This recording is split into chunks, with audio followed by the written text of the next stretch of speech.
Okay. So far, I'm sort of almost through the second question that I have here. So we got like, what, 5 to go?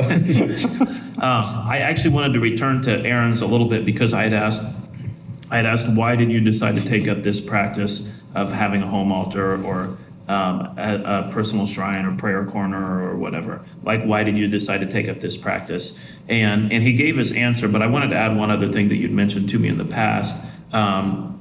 You had told me that it wasn't because you understood this and you didn't study it a lot, and it was important to you to not have that intellectual approach going into it, but just to say, hey, I don't know what it's all about.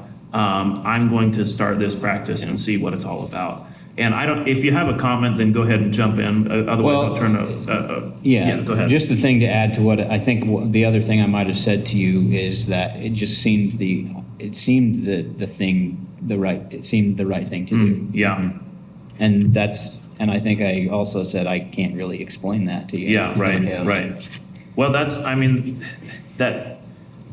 is actually a pretty good way to live your life, is like when you're pretty sure that something's the right thing to do, then you can't worry too much about understanding it perfectly. I think of like getting married as being an example of this. Like, you're not going to understand marriage. You're not going to know what you're getting into. You're not going to know what your life is like. Yeah. So forget the idea that you're going to intellectually understand it, and like open your eyes up to, is this good? Yeah. Or is this not good? If it's good, then go for it. Don't like it when people try to explain all the reasons why this person is the right one. It's like, no, don't do that. Yeah. It's pretty obvious. But like even like like you're trying to justify the come up with a rationalization for why you should get married to the person. Well, it needs to be built on something other than a rational foundation. Yeah, an even better example of that is also like salvation and baptism. It's like there are a lot of people out there who have this notion that, well, you have to understand salvation in order for it to be real. And it's like, I'm sorry, you will never understand salvation. Mm-hmm. It is so far beyond human capacity. You will never understand. Right. So if your salvation is hinged on your understanding and your knowledge, then you are doomed to hell. Like, I'm sorry, there's just no way around that. But instead, what salvation is you, like you said, you recognize this is a good thing, and I choose to trust God with my life. And so that means that I can be saved. Like, and that's why it is that, like, Paul says you're saved by grace through faith. Because that faith is like, you know what? I can trust God. And so I'm going to. I don't have to understand it. I don't have to know it. It's not my knowledge that's going to save me. It's not my discipline that's going to save me. It's not any of these things. It's God's grace. Mm-hmm. It's not me saying that I believe something. Yeah, but like it's the same thing in prayer, is that, so there's all kinds of different ways that we can go about dealing with our issues of life. And for me, like what it comes down to is the Bible says, Jesus says, hey, don't worry about it, trust me.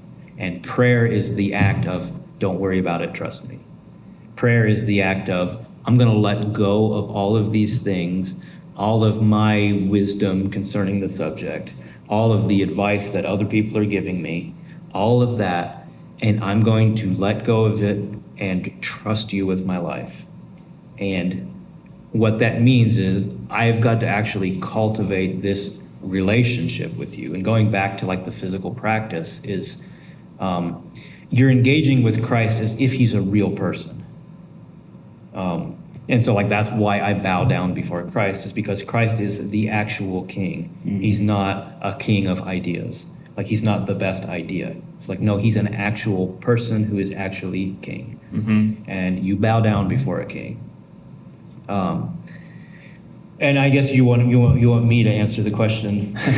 Well, I mean, you've gone around it a little bit. Yeah, but I think there's a very simple, go for it. straightforward answer for me. Is for me. Yeah, why did you take up the practice of the home altar? Yeah, so for me, my goal in life is I want to be a saint. And what that means is I'm going to take up everything. I'm going to do everything I can to become a saint. And part of that is, what I already said. God's the one who's going to make me a saint. So that means engaging with him as thoroughly as possible. But then also, it's like I have the example of all of these other people who lived and died before me who are actually saints. And I'm going to listen to their advice because it worked for them. Mhm. Yeah.